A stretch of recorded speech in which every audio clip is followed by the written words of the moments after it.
ის რომ მთლიანად კომუნიკაციების კომისიას ერგო ეს ფუნქცია და მას შეუძლია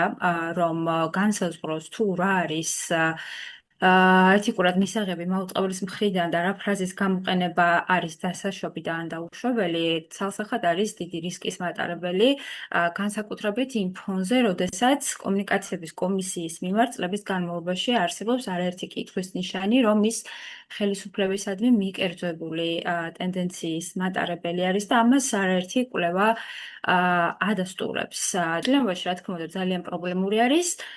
სიტყვისა და გამოხატვის თავისუფლებისთვის. ეს უბიძგებს ჟურნალისტებს თვითცენზურისკენ, იმისათვის, რომ რაღაცა თავიდან აირიდონ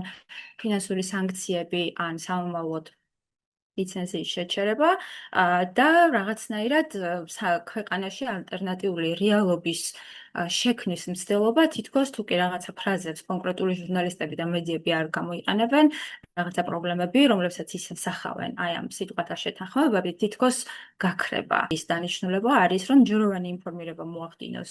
საზოგადოების, მოუყვეს სხვადასხვა ფაქტებზე მათ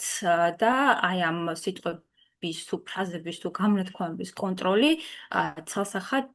ეწინააღმდეგება დემოკრატიული სახელმწიფოს პრინციპებს და ხელს უშლის სიტყვისა და გამოხატვის თავისუფლებას.